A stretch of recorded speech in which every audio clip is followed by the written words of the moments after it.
Apocalipse, o Quarteto do Mal, parte 2, que vai dos capítulos 12 a 14. Nós vimos no vídeo anterior o levantamento do Quarteto do Mal, que começa com o dragão, que desde o início dos tempos tem perseguido o descendente da mulher, que seria o Messias. E ele fez de tudo para destruir o Messias, porque a profecia dizia, Deus tinha avisado a ele, que ele morderia o calcanhar do descendente, mas o descendente esmagaria sua cabeça. E assim ele fez de tudo para destruir o Senhor Jesus. Mas quando ele ressuscitou, ele ganhou toda a autoridade no céu e na terra e colocou todo o principado e toda a potestade debaixo dos seus pés. Com isso, o dragão foi expulso do céu, porque a sua função de acusador ele perdeu. E ele não podia mais acusar aqueles que eram de Cristo, porque Cristo havia morrido por aqueles. Então ele foi expulso do céu e diz a palavra ai da terra, porque ele desceu com muita ira, muito ódio, porque sabe que pouco tempo lhe resta. Então a função dele a partir de então é perseguir a igreja, é destruir a fé dos salvos. E com isso ele conta com outros aliados. E um deles é o anticristo. Então nós vimos que no capítulo 12 ele foi derrotado, mas ele recebe permissão para perseguir a igreja. Deus permite que ele persiga a igreja, até para provar que a igreja jamais será vencida por ele, né? E ele sempre quis imitar a Deus. Então, ele quer ter a sua trindade também. E ele começa com o anticristo, que é a besta que surge do mar, no capítulo 13. E assim ele tentará imitar Jesus Cristo, porque Jesus veio como Filho de Deus, encarnou-se, morreu e ressuscitou. E desta forma ele também quer fazer com o anticristo. O anticristo seria a encarnação de Satanás, ou seja, do dragão. E nesta encarnação haverá também uma experiência de morte, simulacro da ressurreição. Vai haver alguma coisa que vai parecer ao mundo sobrenatural para dizer que ele também ressuscitou, só que é um simulacro, ou seja, ele vai simular isso, mas não vai acontecer realmente. O outro aliado é o falso profeta, a besta que surge da terra, que ele vai fazer as pessoas adorarem a primeira besta, que é a que surge do mar, o anticristo. O anticristo é que surge do mar, o falso profeta que surge da terra. Ele vai tentar imitar o Espírito Santo. O que o Espírito Santo faz? Faz com que nós adoremos Cristo. E o falso profeta vai ter a mesma função, vai querer imitar o Espírito Santo e fazer com que as pessoas adorem o anticristo. O terceiro aliado é a grande meretriz, que será a falsa igreja e será também uma imitação da noiva do Cordeiro, porque o Cordeiro tem a sua noiva, a igreja. E ele vai querer ter também a grande meretriz, que seria aliada dele. Segundo Paulo, em 2 Tessalonicenses 2:7, o mistério da iniquidade já opera, ou seja, esse mal já está no mundo. Ele encarnará o poder dos reinos ímpios e também o poder de Satanás. E ele surgirá no breve tempo do fim. Será um tempo breve, porque o Senhor Jesus nos falou: se aqueles dias não fossem abreviados, não sobraria ninguém, né? O apóstolo Paulo, em 2 Tessalonicenses 2, versículo 3, diz que ele vem da apostasia. Em Mateus 24, 21, 22, ele vem na grande tribulação. Em 2 Tessalonicenses 2, 3, será revelado o homem da iniquidade.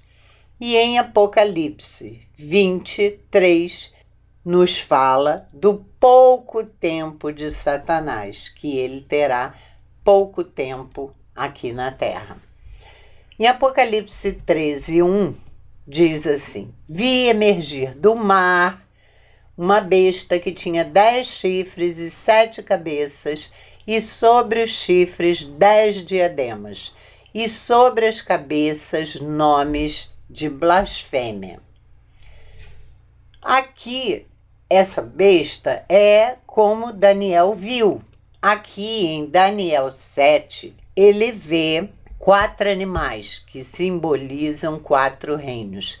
Ele vê o leão, o urso, o leopardo e um outro muito mais terrível, que seriam a Babilônia, o primeiro, o Império Medo-Persa, o Império Grego e, por último, o Império Romano, que foi o império da época em que João escreveu o Apocalipse, né?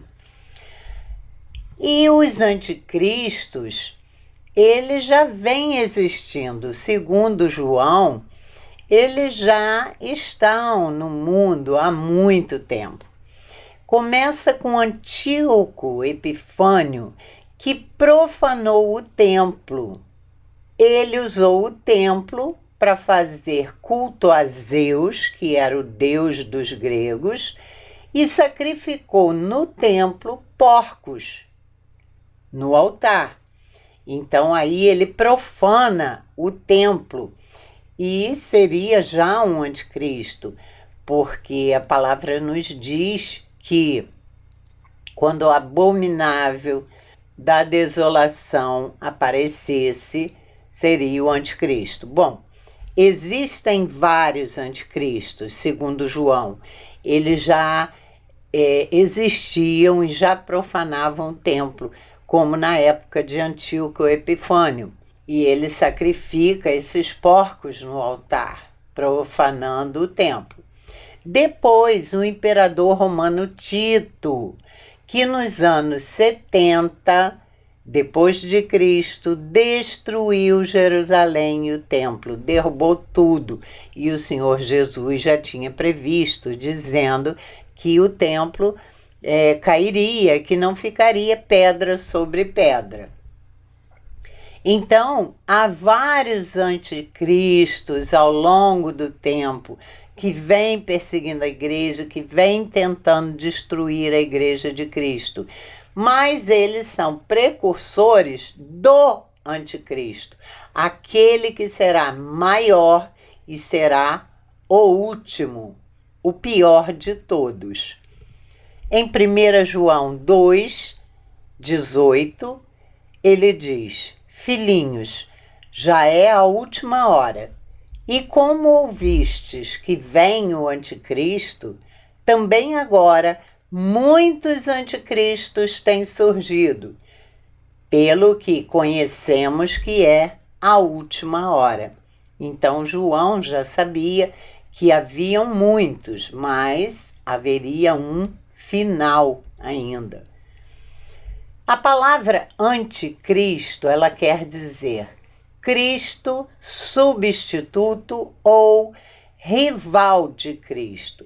Seria o adversário, o inverso de Cristo. E João nos fala que o anticristo que virá e do que já está presente, porque ele diz: houve vários anticristos, mas haverá um que será o pior. Eles são precursores do maior deles, e ele se levantará no tempo do fim e será a expressão máxima da oposição a Deus e a Cristo. Paulo também nos fala que ele surgirá da grande apostasia, em 2 Tessalonicenses, versículo 3. Também diz que ele será uma pessoa, objeto de adoração, no versículo 4, realizará falsos milagres, no versículo 9, será revelado depois que aquilo e aquele que o detém for removido. É o que diz o versículo 6 e 7. O que será que o detém? Aí nós temos várias interpretações. Alguns acham que é o Espírito Santo, só que o Espírito Santo, enquanto a igreja estiver no mundo, ele não será removido do mundo, né? E ele virá ainda com a igreja no mundo, para perseguir a igreja, porque a função dele é destruir e perseguir a igreja. Então acredita-se que, como ele será um homem muito mau, que não obedecerá regra nenhuma, alguns acham que seria a remoção de todas as leis que existem para controlar as pessoas, porque ele é um homem sem lei, então ele vai criar a sua própria lei. Todos deverão obedecer à lei que ele estipular. Mas sabemos que ele será derrotado por Cristo, porque a palavra diz que ele será derrotado na vinda do Senhor Jesus. O dragão, o anticristo, o falso profeta. Vi emergir do mar uma besta. Ele vem do mar. O que quer dizer isso? As águas do mar significam multidões, nações e povos. Ela simboliza a turbulência política social da humanidade, de todos os povos, de todas as nações. Existe conflito político e social em todas as nações. Isso está em Apocalipse 17:5. Águas significam, elas são símbolo das nações ímpias na sua agitação. Assim diz Isaías 57:20. Por isso, nós vemos em Apocalipse que quando os inimigos forem derrotados, a igreja estará num mar como de vidro, calmo, pacífico, não haverá mais. Aí quer dizer que não haverá mais mar? Não, o mar será diferente, será calmo, pacífico, sem turbulência, porque as águas do mar significam e simbolizam conflitos e agitação. O mundo estará em desespero quando ele vier, num beco sem saída. Haverá um momento em que o mundo estará desesperado, haverá fome, haverá guerra, haverá muitas coisas ruins. E todo mundo vai achar que estamos num beco sem saída, estamos num caos. E é exatamente nesse caos que ele virá. Ele é o pequeno chifre citado por Daniel. Ele é o homem da desolação, citado pelo próprio Senhor Jesus. Ele é o homem da iniquidade, citado por Paulo. Ele é o anticristo, citado por João, porque só João usa essa palavra, anticristo. Essa palavra não existe na Bíblia em lugar nenhum, apenas João é que cita. E não no seu evangelho, ele cita nas suas cartas.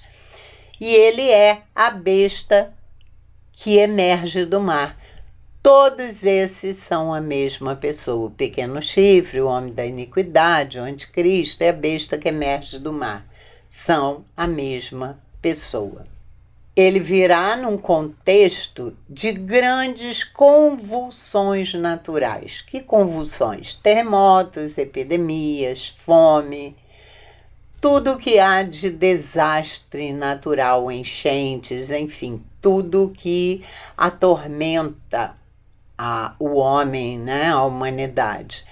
Virá também num tempo de grande convulsão social, que são guerras e rumores de guerras. Virá também num tempo de profunda inquietação religiosa, quando começar a grande apostasia. Porque a apostasia já existe. Muitas pessoas se tornam apóstatas, deixam a fé. Mas haverá um tempo em que a apostasia será muito grande. Não é qualquer apostasia, é a apostasia, bem grande e diferente de todas. E então, os homens obedecerão aos ensinos de demônios, porque Deus manda a operação do erro. Vocês não querem crer na verdade, então vocês vão crer na mentira. E aí eles obedecerão a esses ensinos, que ao longo dos tempos já vem sendo administrado na igreja, mas são ensinos de demônios. Então haverá duas igrejas: a igreja apóstata, que irá para o lado desses ensinos, e a igreja fiel, que se manterá na sã doutrina, será fiel e irá perseverar até o fim. O anticristo há de oferecer, então, no meio desse caos, uma solução aos problemas mundiais. E o mundo será seduzido pelo seu poder. Ele vai mostrar soluções para os problemas que o mundo enfrenta. Ele será internacional e o mundo acabará adorando a tudo aquilo que ele faz, porque achará que ele é o salvador da pátria, é ele que vai nos salvar com essas ideias. E a palavra diz: quando vocês ouvirem que haverá paz, sobrevirá repentina destruição. Ele vai enganar, seduzindo o poder, seduzindo as pessoas, seduzindo as nações, dizendo que tem a solução dos problemas, todo mundo irá adorar, até que ele tomará o controle da situação. E aí ele controlará as pessoas e tentará destruir a igreja. Por isso virá uma repentina destruição. Então, esse tempo será de profunda desatenção ao juízo de Deus, como está em Mateus 24, de 37 a 39. As pessoas estarão apostatando, ninguém mais ligará para Deus, ninguém mais temerá o juízo de Deus. E como o Senhor Jesus falou, será como nos dias de Noé, em que se casavam, se davam em casamento, exatamente como Noé. Noé avisou, e o povo não escutava, continuava nos seus pecados, casavam, viviam suas vidas do jeito que eles queriam, sem a menor atenção aos caminhos de Deus. E assim será como nos dias de Noé. E o anticristo vai se manifestar com um grande milagre. É o que está no versículo 3 do capítulo 13. Ele será uma pessoa sobrenatural. Acontecerá um ato que será um simulacro da ressurreição, ou seja, ele não vai ressuscitar, mas alguma coisa vai acontecer que as pessoas vão imaginar que houve realmente uma ressurreição. Isso é tão importante que João registra isso no livro de Apocalipse 3 vezes. no versículo 3 do capítulo 13, que ele diz: então vi uma de suas cabeças como golpeada de morte, mas essa ferida mortal foi curada. A cabeça foi golpeada de morte, mas a ferida foi curada. No versículo 12, ele diz: faz com que a terra e os seus habitantes adorem a primeira besta, cuja ferida mortal foi curada. Ele repete: a ferida curada. No versículo 14, dizendo aos que habitam sobre a terra que façam uma imagem à besta, aquela que, ferida a espada, sobreviveu. Então João registra 3 vezes essa cura no capítulo 13 de Apocalipse. Por isso nós devemos dar atenção, porque ele registra 3 vezes a mesma coisa. Poder, força e crueldade dos impérios.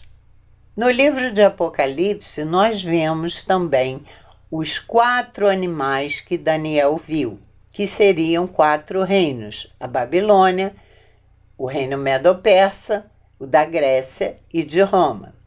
Só que o anticristo vai incorporar todo o poder dos impérios anticristãos. Ele terá a ferocidade do leão, porque a Babilônia era muito cruel ao tomar as cidades, né? Então ele terá a ferocidade do leão, a força do urso e também a velocidade do leopardo. Ele agirá no poder de Satanás. Satanás é que dá poder a ele. Ele vai se manifestar com um grande milagre. Primeiro, a ressurreição. Ele será a encarnação de Satanás. Na época de João, existia uma lenda do Nero redivivo, que diziam, quando Nero morreu e depois veio Domiciano, diziam que Domiciano era Nero que havia ressuscitado, né? Por causa dessas coisas que estavam escritas, houve essa lenda de que Domiciano era o Nero que havia ressuscitado. Ele fará grandes milagres, isso está em 2 Tessalonicenses 2, de 9 a 10. E hoje nós podemos perceber que a sociedade, ela vive ávida por milagres, por sinais. Basta alguém dizer: uma santa chorou em tal igreja, corre todo mundo para lá. A menina conseguiu curar um bichinho que estava morto, todo mundo vai em cima da menina. A sociedade hoje está perdida, o mundo está perdido. E as pessoas buscam milagres, buscam sinais. Por isso que através de milagres e sinais, ele conseguirá dominar a humanidade, pelo menos a maior parte, né? Ele conseguirá chamar para si, para que as pessoas creiam nesses milagres, creiam que ele é uma pessoa sobrenatural e que irá resolver os problemas do povo. Mas ele vai disseminar falsos ensinos, como 2 Tessalonicenses 2,11. As pessoas não suportarão a sã doutrina, apenas os fiéis, né? Mas a maioria vão apostatar, não vão suportar a Escritura, como está em 2 Timóteo 4,3. E elas obedecerão a ensinos de demônios, como está em 1 Timóteo 4,11. Isso nós já começamos a ver acontecer, só que será com maior intensidade e muito pior. Ele governa na força de Satanás. Deu-lhe o dragão o seu poder, o seu trono e grande autoridade. Então o dragão vai dar tudo a ele, o poder, o trono e a autoridade que ele tem na terra, né? Porque no céu ele não tem nada. Será então o período da grande tribulação. Ele terá um governo universal em todo o mundo. Satanás, quando tentou o Senhor Jesus, ele ofereceu o reino. Ele falou: você está vendo todos esses reinos que estão sob meu comando, eu dou a você, se prostrado me adorares. E aí o Senhor Jesus não aceita, né? Mas o anticristo aceitará.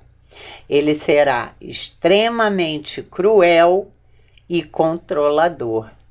Ele vai controlar o mundo e cruel contra a igreja, porque ele vai perseguir a igreja. Contra Deus, ele vai blasfemar. Ele vai sempre falar mal de Deus. É nesse Deus que vocês confiam, que só deu sofrimento, que só trouxe tragédias. Ele vai blasfemar contra Deus. E contra a igreja, ele vai perseguir e matar. Por isso, nós não cremos no arrebatamento, porque a palavra diz isso, que ele virá contra a igreja, vai perseguir e vai matar. E também uma outra passagem de Apocalipse, em que João pergunta: quem são esses? E um ancião responde: esses são os que lavaram suas vestes no sangue do Cordeiro, ou se vieram da grande tribulação. Ou seja, são aqueles que morreram, deram sua vida pelo sangue de Cristo na grande tribulação. Por isso, por essas palavras, nós não acreditamos que haverá um arrebatamento e que a igreja será retirada da terra antes da grande tribulação. Não, a grande tribulação, inclusive, será uma prova para a igreja será provada, e é nela que veremos os verdadeiros fiéis, as fiéis testemunhas, que vão amar mais a Cristo do que suas próprias vidas, e muitos vão morrer pelo sangue de Cristo e lavarão suas vestes no sangue do Cordeiro. O anticristo será apoiado por uma outra pessoa, o falso profeta, que é mais um aliado do dragão. Ele será objeto de adoração. Ele vai ser uma pessoa irresistível, terá uma aparência irresistível. O mundo irá adorá-lo, porque estarão cegos e voltados apenas para aquilo que ele satisfaz dos seus desejos, das suas concupiscências. Porque hoje em dia, se nós formos reparar, o satanismo e o ocultismo já está em alta.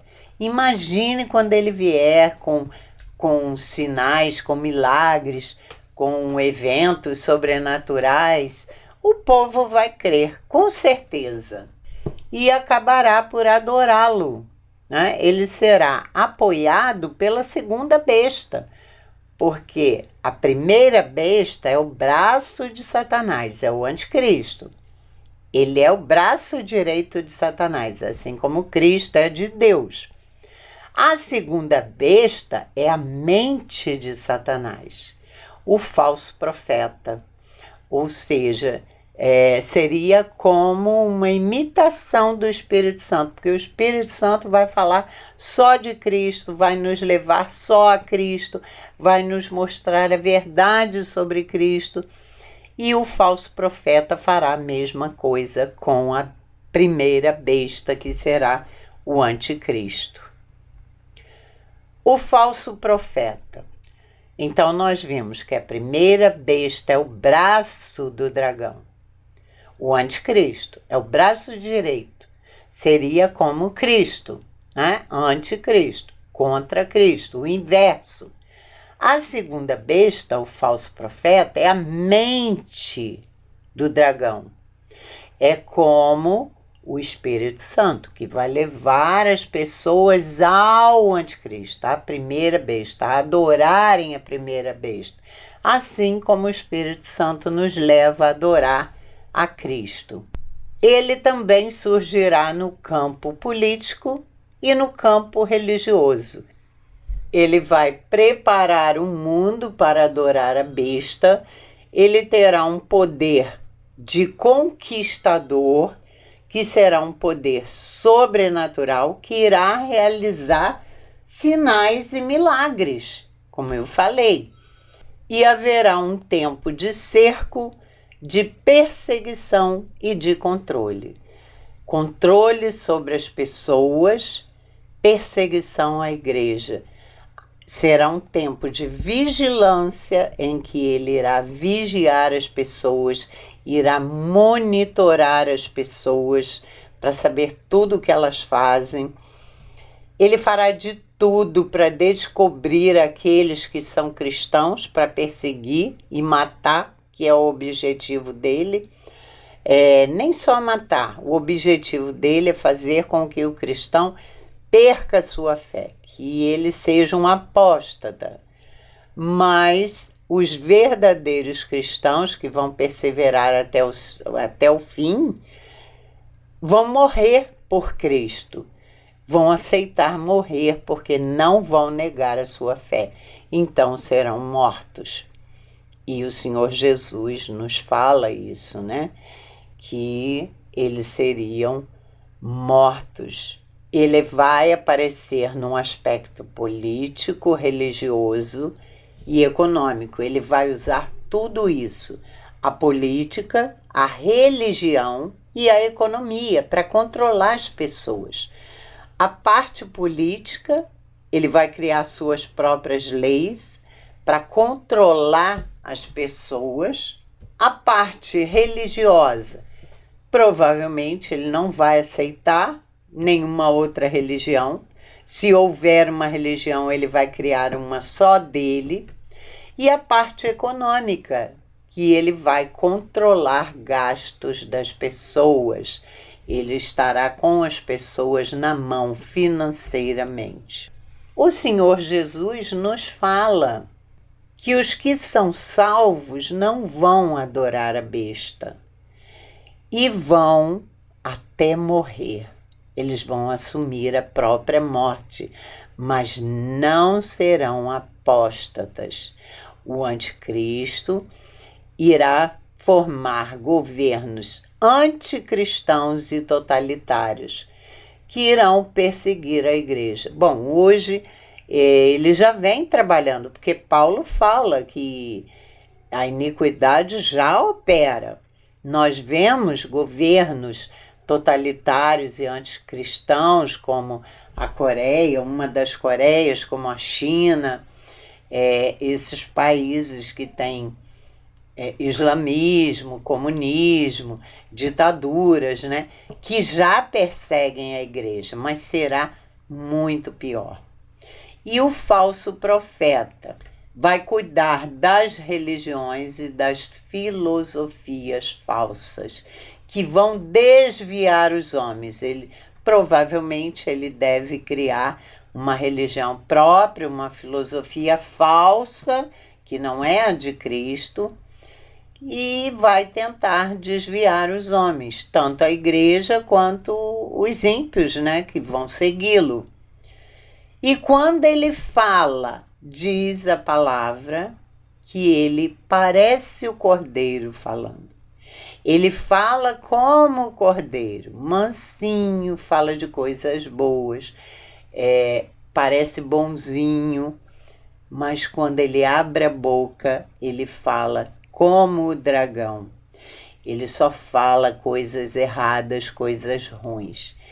E quando ele abre a boca, aí nós vemos o dragão. Nós conhecemos o dragão pelo seu falar. Assim como as pessoas que conhecem a Escritura e que veem as coisas erradas, elas sabem que aquilo está errado. Quando um pastor de uma falsa doutrina, abre a boca e começa a pregar, ali nós vemos já o dragão operando, né? Porque nós sabemos que está errado. Quem conhece verdadeiramente a Escritura, daí a necessidade de conhecermos verdadeiramente a Escritura, para que a gente possa notar o que está errado e conhecer que aquele é o falso profeta. A marca. A noiva do Cordeiro, que são os salvos, né, os cristãos, eles já são marcados por Deus.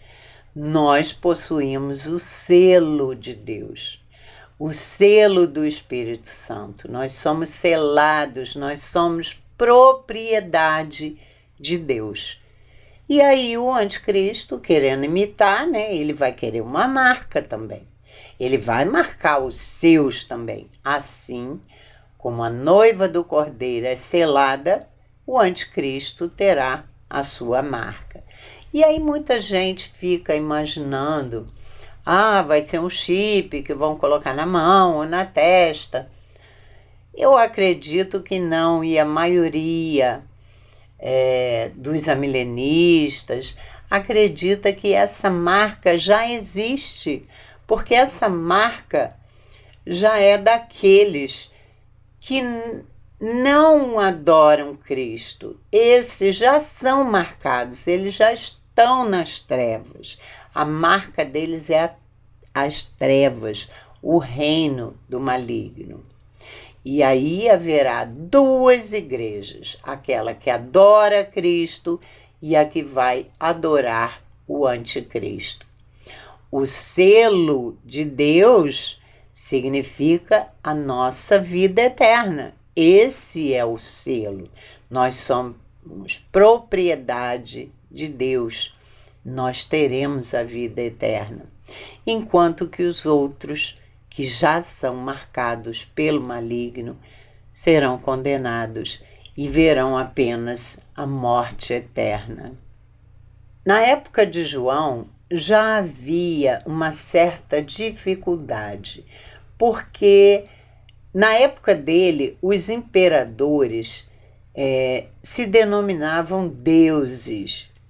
E quando você não adorava aquele imperador como Deus, as pessoas tinham várias restrições. Elas perdiam bens, às vezes perdiam dinheiro, elas não podiam comprar, porque elas não aceitavam aquele sistema. Os cristãos não adoravam o imperador como Deus.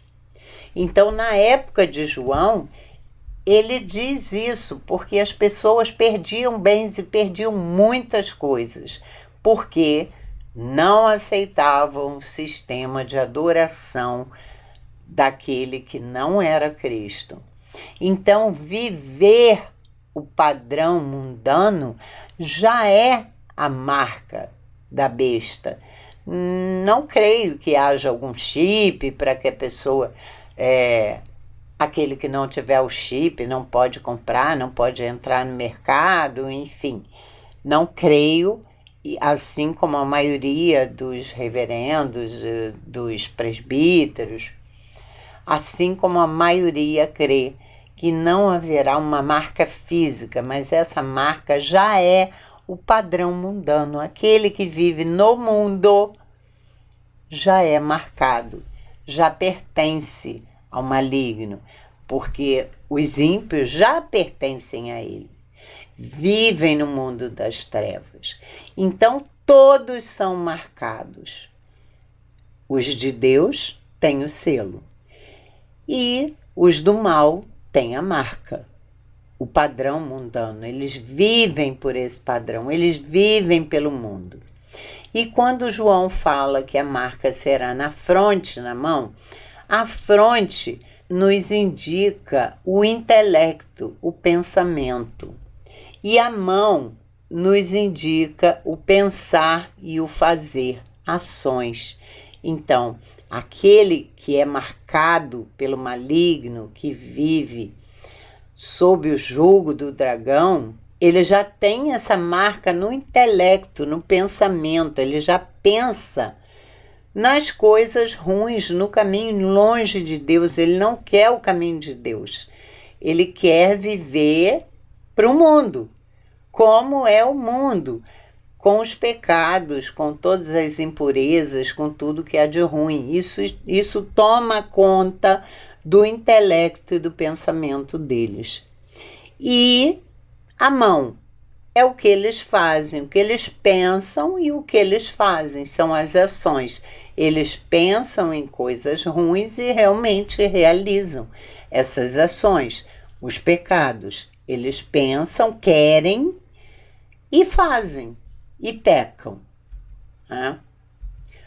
O número 666 nos lembra gematria, que era uma forma em que eles pegavam o nome da pessoa com as letras, no caso, as letras da época, né? E somavam, transformavam em números e somavam para descobrir o número que daria 666. Eles parece que até conseguiram achar em Nero César, em grego e no hebraico, e também o nome de Domiciano, que era Titus Flávio Domiciano, que era uma palavra em latim, que levava a Roma, Hitler, enfim, buscaram várias vezes o número 666.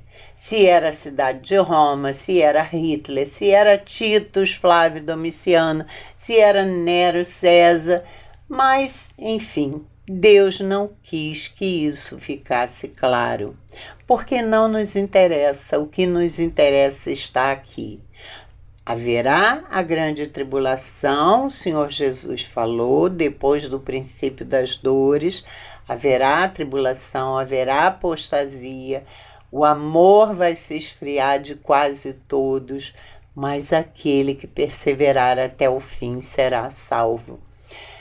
O maligno virá, o anticristo virá para destruir a igreja, será uma prova para a igreja, e só aquele que perseverar será salvo.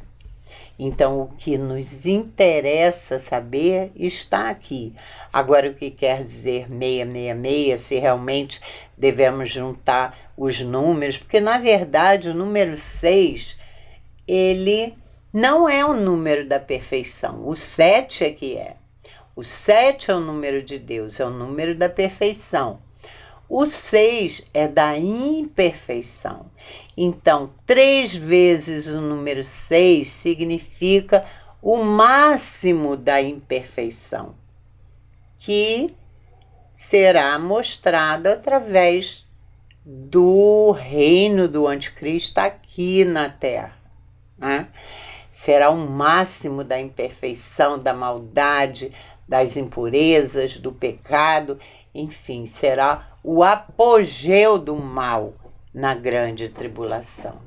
Quem não entra nesses esquemas do mundo sofre pressão. Sempre foi assim na época de João e ainda é até hoje, porque as pessoas que não são do mundo, que não querem aceitar determinadas coisas do mundo, os sistemas, os esquemas, ela sofre pressão, porque hoje ser honesto, ser cristão é completamente errado.